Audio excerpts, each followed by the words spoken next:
13 जनक मृत्यु घटिला पुणी कौटी गोटे प्रमुख मेडिकल कॉलेज ओडिशार 1 number medical college SCB medical college रे 13 जनकर रोगी जो मैंने आईसीयू रे थिले मृत्यु घटिला या बड़ हतचकित कला भाया घटना ओडिशा रे घटी नहीं।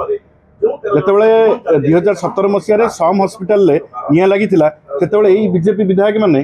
तुंग नेता मैंने सब डिमांड कले जे स्वास्थ्य मंत्री इस्तीफा दिंतु तत्क्षणात से तत्कालीन मुख्यमंत्री श्रीयुक्त नवीन पट्टनायक आमर जे मान्यवर मंत्री थे अतनु सब्यसाची नायक से निर्देश देते से इस्तीफा देते। बर्तमान स्वास्थ्य मंत्री इस्तीफा देवार असुविधा कौटी जो सरकारी डाक्तखाना 13 जनक मृत्यु घटुची पुणी अपारगतार एमाने घंट घोड़ाऊँ सुपरिटेडेंट को जहाँ को 60 जन को डीआई 60 जन को डीआई सुपरिटेडेंट कराई से सस्पेंड होते बुर्ला मेडिकल कॉलेज रे प्रोटेक्शन देवार कौन असुविधा होची गिरफ करा दरकार एवं स्वास्थ्य मंत्री इस्तीफा देवा दरकार अपारगपणिया लुचेवाई जो घोड़ा बेपार कर बचाई से यही नाटक करती कही रखा चाहे जे दीर्घ दिन है 5-6 दिन है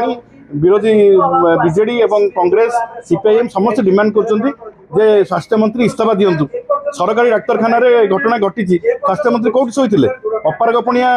स्वास्थ्य मंत्री पदारे पड़ूनी कि मोहन माझी को अपारगपणिया पदारे पड़ूनी तुम गोटे जदि एससीबी गोटे प्रमुख मेडिकल कॉलेज ओडिशार सेठी जदि 13 जनक मृत्यु घटुची सारा ओडिशा रे कौन अवस्था मेडिकल कॉलेज मानक आप भावुवे जो मैंने मेडिकल ऑडिट रिपोर्ट को सॉरी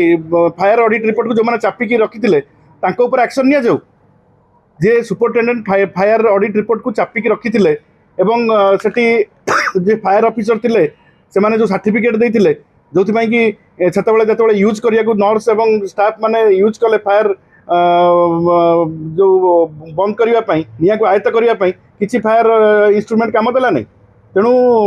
मोहन माझी गोटे अपारग मुख्यमंत्री एवं स्वास्थ्य मंत्री होती गोटे अपारग स्वास्थ्य मंत्री ये 2 जन जाक जाशुणी गृह को चलाउंट एवं विरोधी कथा को कर्णपात करूना आज आईवास करने खाली नाम को मात्र गोटे सुपरिटेडेंट पोस्टिंग कर जे इंचार्ज सुपरिटेडेंट थे किसी एक्शन निगला ना। तेणु या बड़ दुर्भाग्यर कथा ओडिशा किसी न थी पारे जे 13 जन लोक मृत्यु घटी सरकार निगोड़ निद्रार शोचती कर्णपात करूना एवं निज अपारग पणिया को घोड़े जाकि प्रत्येक दिन गोटे दिने छोटिया छोटिया ऑफिसर नहीं गले 3-4 जन आज सुपरिटेडेंट को पोस्टिंग करदे एक्शन नेलेनी। तेणु निज अपारग पणिया लुचाई मोहन माझी सरकार 13 जन मृत्यु पूरा दायी एवं स्वास्थ्य मंत्री नैतिकता दृष्टि तुरंत इस्तीफा दिंतु। स्वास्थ्य मंत्री केते थर जाकि चेकिंग कर जो मेडिकल कॉलेज गुड़ाक स्वास्थ्य मंत्री होती एससीबी केते थर जाई बुलिकी देखी मेडिकल कॉलेज रे कौन होउची कौन नहीं रोगी सुविधा मिलूँ कि नहीं। तेणु तुरंत स्वास्थ्य मंत्री इस्तीफा दिंतु जपर्यंत इस्तीफा न देते ये आंदोलन आम जो करुचु एवं गृह भितर बाहर चारिआडे आंदोलन निया लगे जो पर्यंत स्वास्थ्य मंत्री इस्तीफा देना गृह को चल दिजानी। डीटीवी ओडिया देखिवा पई सब्सक्राइब करंतु एवं बेल आइकन को मध्य दबाई दियंतु।